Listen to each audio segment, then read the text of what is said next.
సుమన్ టీవీలో మీ business promotions కోసం ఈ కింది నెంబర్ను సంప్రదించగలరు.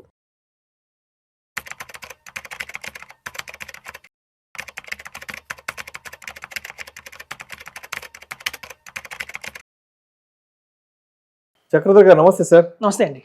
సార్ చక్రధర్ గారు, ఏదైనా ప్యాసివ్ ఇన్కమ్ జనరేట్ చేసుకోవడానికి ఏదైనా మంచి ఉపాయ మార్గాలు చెప్పండి. ఎందుకంటే ఈ రోజుల్లో మనకు వచ్చే మెయిన్ స్ట్రీమ్ ఇన్కమ్ మీద సర్వైవ్ అవ్వాలంటే పెద్ద పెద్ద సిటీస్లో అందరి వల్ల కావట్లేదు. కాబట్టి ఏదైనా 1-2 ప్యాసివ్ ఇన్కమ్ జనరేట్ అయ్యే మార్గాలు ఏదైనా ఉంటే చెప్పగలరు? ఇది యాక్చువల్గా ప్యాసివ్ ఇన్కమ్ అనేది ఒక మంచి టాపిక్ అండి. యాక్చువల్గా active income, passive income. Active income అంటే మనం ఉద్యోగం చేస్తే వచ్చే salary main stream income active income. Passive ఏంటంటే మనం ఏ జాబ్ చేయకపోయినా రావాలి అనేది ప్యాసివ్. ఫర్ ఎగ్జాంపుల్ చెప్తానండి, ప్యాసివ్ ఇన్కమ్లో బెస్ట్ ఎగ్జాంపుల్ ఏంటంటే రెంటల్ ఇన్కమ్. మనం ఒక ఫ్లాట్ కొన్నాము, అద్దెకిస్తే మనకి ఎవ్రీ మంత్ రెంట్ వస్తుంది టెన్షన్ లేకుండా, అది ప్యాసివ్ ఇన్కమే. అలాగే ఏదన్నా అలా కమర్షియల్ ప్రాపర్టీ కొన్నా, ఒక షాప్ కొన్నా కూడా రెంట్ వస్తుంది ఎవ్రీ మంత్. అలాగే చూస్తే మీకు ఫిక్స్డ్ డిపాజిట్స్, బ్యాంక్లో నేను ఒక 10 lakhs ఫిక్స్డ్ డిపాజిట్ చేశాను, నెల 5,000 వస్తుంది నాకు, అది ప్యాసివ్ ఇన్కమే. సో మోస్ట్గా ఆఫ్టర్ రిటైర్మెంట్ కూడా ఎక్కువ మంది తీసుకుంటే ప్యాసివ్ ఇన్కమే. కాకపోతే ఈ ప్యాసివ్ ఇన్కమ్స్లో ఉన్న ఇబ్బందులు ఇప్పుడున్న ఏంటంటే, ఒకప్పుడు రెంట్స్ బాగా వచ్చేవండి. ఇప్పుడు ఏంటంటే రెంటర్లు ఎక్కువ రావట్లేదు. అంటే ఈవెన్ మనకి ఒక రెంట్కి వచ్చే ఎంప్లాయ్ ఎవరైతే ఉంటారో వాళ్ళ శాలరీస్ కానివ్వండి, వాళ్ళ జాబ్స్ కానివ్వండి పర్మనెంట్ కాదు. ఒక టైంలో ఏంటంటే గవర్నమెంట్ ఎంప్లాయీస్ ఎక్కువ మంది ఉండేవాళ్ళు, ఒక జనరేషన్లో ఎక్కువ మంది గవర్నమెంట్ ఎంప్లాయీస్ ఉండేవాళ్ళు. వాళ్ళు 3 years 4 years కన్నా ట్రాన్స్ఫర్ వెళ్ళిపోయేవాళ్ళు. వాళ్ళ శాలరీస్ ఖచ్చితంగా వస్తాయి, మనకి ప్రాపర్గా రెంట్ ఇచ్చేవాళ్ళు. కానీ ఇప్పుడు ఏంటంటే చూస్తుంటే, ఎస్పెషల్లీ హైదరాబాద్లో మేము ఎక్కువ వింటున్నాం, మా దగ్గర వచ్చే కస్టమర్ల దగ్గర నుంచి కూడా, క్లయింట్స్ దగ్గర నుంచి కూడా, సార్ నేను రెంట్కి ఇచ్చాను, 6 months ఇచ్చాడు రెంట్ బాగానే, 7th month నుంచి రెంట్ ఇవ్వట్లేదు, శాలరీ లేదంటున్నాడు, జాబ్ లేదంటున్నాడు, ఖాళీ చేయడు, రెంట్ ఇవ్వడు, ఇబ్బందులు చాలా పడుతున్నాం. అలాగే కొంతమంది ఏంటంటే పెన్షనర్స్ వస్తారు మా దగ్గరికి, సార్ నేను బ్యాంక్లో ఎఫ్డీ వేసాను, ఎఫ్డీ నాకు 6.75 ప్లస్ సీనియర్ సిటిజన్ కాబట్టి ఒక 0.5 ఎక్స్ట్రా వస్తుంది, 7%, కానీ సరిపోవట్లేదు. ఇవాళ చూస్తే కిలో వంకాయలు కూడా 100 రూపాయలు ఇస్తున్నారు. 100 రూపాయలు 1 కిలో వంకాయ అంటే, పొద్దున్న మాకు చూడండి కూరగాయలు కూడా ఈరోజు ఖర్చు పెరుగుతున్నాయి, డాక్టర్ ఫీజు పెరుగుతున్నాయి, అలాగే మెడికల్ ఎక్స్పెన్సెస్, ఎస్పెషల్లీ పెద్దవాళ్ళకి మెడికల్ ఎక్స్పెన్సెస్ బాగా పెరుగుతున్నాయి. సో ఇట్లా మాకు ఈ వచ్చే ఇంట్రెస్ట్ సరిపోవట్లేదు, ఏదైనా ఆల్టర్నేట్ ఉందా అనేది ఒక మంచి క్వశ్చన్ అడుగుతున్నారండి. సో ప్యాసివ్ ఇన్కమ్స్లో ఇప్పుడు 10.5% గ్యారంటీ ఇంట్రెస్ట్ తీసుకోవాలి అంటే మాత్రం మనకి కార్పొరేట్ బాండ్స్ వల్ల అయితే వస్తుంది. ఇప్పుడు చూడండి, బ్యాంక్స్ సాధారణంగా ఏం చేస్తాయి, మన ఇండియాలో బ్యాంకులు ఏం చేస్తాయి అంటే, ప్రైవేట్ బ్యాంక్స్ అన్నీ కూడా మన దగ్గర కలెక్ట్ చేస్తాయి అమౌంట్స్ని, హ్యూజ్ అమౌంట్ కలెక్ట్ చేస్తాయి. సో అలా 1000 కోట్లు ఆల్ ఓవర్ ఇండియా కలెక్ట్ చేసిన అమౌంట్తో వాళ్ళు కార్పొరేట్ బాండ్స్ కొంటారన్నమాట. మనకేమో 6.7% రేట్ ఆఫ్ ఇంట్రెస్ట్ మంచిదికి ఇస్తారు, వాళ్ళు 10.5% బ్యాంకులు తీసుకుంటాయి. అలా తీసుకున్న 10.5లో ఆ బ్యాంక్ ఎంప్లాయీస్లో ఉన్న శాలరీస్ కావచ్చు, ఆ బ్యాంక్ రెంట్స్ కావచ్చు అని పే చేస్తూ ఉంటాయి. సో కాబట్టి మన సెబీ, ఆర్బీఐ అందరూ ఒక మంచి అవకాశం ఇచ్చారు ఇన్వెస్టర్స్కి.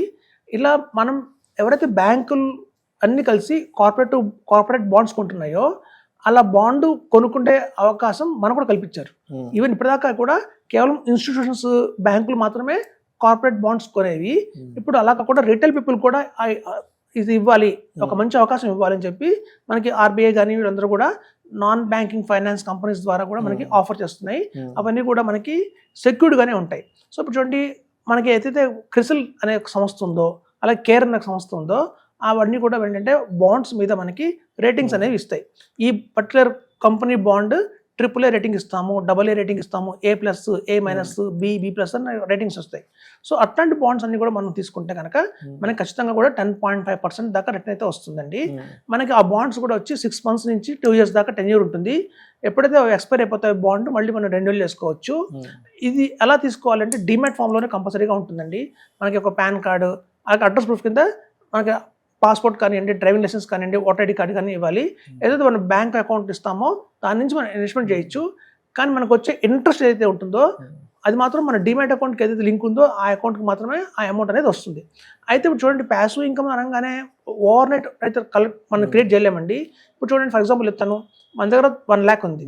సో 1 lakhని నేను ప్యాసివ్ ఇన్కమ్ కింద అలాంటి ఒక కార్పొరేట్ బాండ్స్లో పెట్టాను, నాకు 10.5% ఇంట్రెస్ట్ వచ్చింది అనుకుందాం, అంటే నెల 850 వస్తుంది. ఇప్పుడు చూడండి, నెలకు 850 వచ్చిందంటే అదొక పాల ఖర్చు కన్నా కలిసి వస్తుంది, అదే మొబైల్ ఫోన్ బిల్ కన్నా కలిసి వస్తుంది, ఇంటర్నెట్ బిల్ కన్నా కలిసి వస్తుంది. అట్లా ప్రతి ఒక్కళ్ళు కూడా ఏం చేయాలంటే, స్టార్టింగ్ విత్ ఒక 50,000, 1 lakh, నెక్స్ట్ మంత్ ఇంకో 2 lakhs అలా పెంచుకుంటూ వెళ్తే, ఇప్పుడు చూడండి చాలామంది హౌస్ వైఫ్స్కి నెల 5,000 ఇస్తారు, మీరు ఈ కూరలకు గాను నేను 5,000 ఇస్తున్నాను అని. సో మీరు అదే కనుక ఒక 10 lakhs కనుక ఇట్లా ఇన్వెస్ట్మెంట్ చేసి దాని మీద వచ్చే 8,000 కనుక ఇచ్చారనుకోండి, వాళ్ళు కూడా హ్యాపీగా ఫీల్ అవుతారు. ఇవాళ ఎందుకంటే మనకి ఖర్చులు బాగా పెరుగుతున్నాయి రోజు రోజుకి.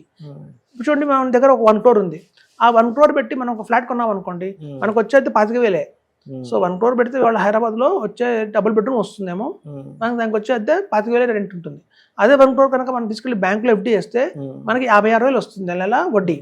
అదే కనుక ఇట్లాంటి కార్పొరేట్ బాండ్స్లో కనుక ఇన్వెస్ట్మెంట్ చేస్తే 86,000 వస్తుంది. అంటే దగ్గర 30,000 ఎక్స్ట్రాగా మనం ప్రతి నెల ఈ బాండ్స్ వల్ల తీసుకోవచ్చు అనమాట. సో ఇవన్నీ కూడా RBI గైడ్లైన్స్లోనే ఉంటాయి కాబట్టి సెక్యూర్డ్గా మన ఇన్వెస్ట్మెంట్స్ కూడా డిమాట్ ఫామ్లోనే ఉంటుంది. మన నుంచి డిమాట్ అకౌంట్లోనే వాళ్ళు మన యూనిట్స్ ఇస్తారు. ఆటోమేటిక్గా మెచ్యూరిటీ రాగానే మన principal with along with interest కూడా వస్తుంది. ఇదంతా ఒక 100% సెక్యూరిటీ ఫామ్లో జరుగుతుంది కాబట్టి ట్రస్ట్ వర్దీగా కూడా ఉంటుంది. సో ఇదండి, మనకు మంచి ప్యాసివ్ ఇన్కమ్ కావాలి అంటే అందరూ కూడా ప్యాసివ్ ఇన్కమ్ కావాలంటే రిటైర్మెంట్ అయ్యేంత వరకు ఉండాలి, నేను వెయిట్ చేయాలి. కొంతమంది అనుకుంటారంటే నేను ఒక లెర్నింగ్ నేర్చుకొని, అంటే ఒక టెక్నికల్ నేర్చుకొని, ఒక ఫ్యూచర్స్ అండ్ ఆప్షన్స్ అలాంటివి నేర్చుకొని ప్యాసివ్ ఇన్కమ్ చేసుకోవచ్చు అనుకుంటారు. కానీ చూడండి, అది కూడా యాక్టివే. మనం మైండ్ పెట్టాము అంటే అది యాక్టివ్ కింద లెక్క. మనం కనుక ఒక 1 lakh పెట్టి మనం కనుక స్టాక్ మార్కెట్లో ట్రేడింగ్ చేస్తే ఆ 1 lakh పోవచ్చు కూడా, మన గ్యారెంటీ లేదు మనం సక్సెస్ అవుతాము అని చెప్పి. సో కాబట్టి చాలామంది ఒక పొరపాటున ఒక ట్రేడింగ్ ప్లాట్ఫామ్స్ తీసుకొని మనం ట్రేడ్ చేసి ప్యాసివ్ ఇన్కమ్ అనుకుంటారు. కానీ అది ప్యాసివ్ కాదు. ప్యాసివ్ అంటే ఏంటంటే మన చేతి నుంచి మన మైండ్ కూడా అప్లై చేయకూడదు. కొంచెం రెంట్కి ఇచ్చాము ఒక ఇల్లు అంటే మనం ఏదైనా వెకేషన్కి వెళ్ళిపోయినా రెంట్ వస్తుంది. మనం బ్యాంక్లో అమౌంట్ పెట్టాము అంటే నెల అది మన గురించి థింక్ కూడా చేయక్కర్లేదు. ఒకటో తారీఖు రాగానే మన అకౌంట్ అమౌంట్ పడుతుంది. మన కోసం మన డబ్బు పనిచేస్తుండాలి, మన నిద్రపోతున్నా సరే మన డబ్బు మన కోసం పనిచేస్తుండాలి. చాలా మంది ట్రేడింగ్స్ అని, కొంతమంది చిన్న చిన్న పెట్టి బిజినెస్ చేస్తున్నారు, డబుల్ పెట్టి బిజినెస్ చేస్తున్నారు. ఆ బిజినెస్ లో చేతులు కలుసుకుంటారు అన్నశ్రీగా, ప్రిన్సిపల్ పోతున్నాయి. సో మనదే ఉండకూడదు, మన ఇన్వాల్వ్మెంట్ ఏమి ఉండకూడదు. ఎవ్రీ మంత్ టెన్షన్ లేకుండా అమౌంట్ రావాలి, అదే ప్యాసివ్ ఇన్కమ్. సో సరైన ప్యాసివ్ ఇన్కమ్ 10.5% గ్యారెంటీ ఇంట్రెస్ట్ రావాలి అంటే ఇది ఒక మంచి మార్గం అండి. బై 2035-40 కూడా కావచ్చు. ఆల్ ఓవర్ ఇండియాలో పాపులర్ అయ్యేది ఏంటి అంటే ఈ కార్పొరేట్ బాండ్సే అని మనకి RBI చెప్తుంది. సో ఇదండి. Right sir. Thank you so much. Thank you అండి.